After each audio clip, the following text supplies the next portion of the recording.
السلام علیکم ورحمۃ اللہ وبرکاتہ۔ وعلیکم السلام ورحمۃ اللہ وبرکاتہ۔ پیاری ننھی چڑیا، کیسی ہیں آپ؟ جی آپا، الحمدللہ میں ٹھیک ہوں۔ ننھی چڑیا، یہ ذوالحجہ کا بہت ہی مبارک مہینہ ہے۔ کیا آپ کو معلوم ہے اس مہینے میں مسلمان کون سی خاص عبادت سر انجام دیتے ہیں؟ نہیں آپا، آپ بتائیے۔ ننھی چڑیا، اس مہینے میں صاحب استطاعت مسلمان حج کرتے ہیں اور اللہ کی رضا کے لیے حلال جانور کی قربانی کرتے ہیں۔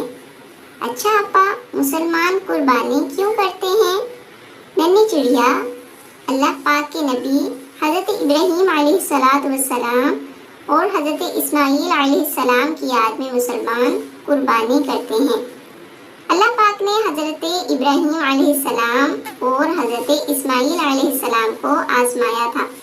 وہ اس طرح کہ حضرت ابراہیم علیہ السلام کو بذریعہ خواب حکم الہی ہوا کہ اپنے بیٹے کو اللہ کی راہ میں قربان کرو، اور حضرت اسماعیل علیہ السلام کو جب معلوم ہوا کہ یہ اللہ پاک کا حکم ہے کہ میرے بابا حضرت ابراہیم علیہ السلام مجھے اللہ کی راہ میں قربان کریں، تو وہ فوراً قربان ہونے کے لیے تیار ہو گئے۔ جیسے ہی حضرت ابراہیم علیہ السلام اپنے بیٹے حضرت اسماعیل علیہ السلام کو قربان کرنے کے لیے ہتھیار چلانے لگے، تو اللہ پاک نے حضرت اسماعیل علیہ السلام کی جگہ جنت سے دمبا بھیج دیا، اور وہ دمبا حضرت اسماعیل علیہ السلام کی جگہ قربان ہو گیا۔ اللہ پاک کو باپ بیٹے کی یہ قربانی پسند آئی، تو اس لیے ہر سال مسلمان استطاعت کے مطابق قربانی کرتے ہیں۔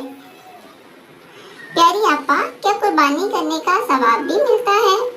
جی ننھی چڑیا، اس حوالے سے حضرت علامہ شیخ عبدالحق محدث دہلوی علیہ رحمۃ اللہ القوی فرماتے ہیں، قربانی اپنے کرنے والے کے نیکیوں کے پلے میں رکھی جائے گی، جس سے نیکیوں کا پلڑا بھاری ہوگا۔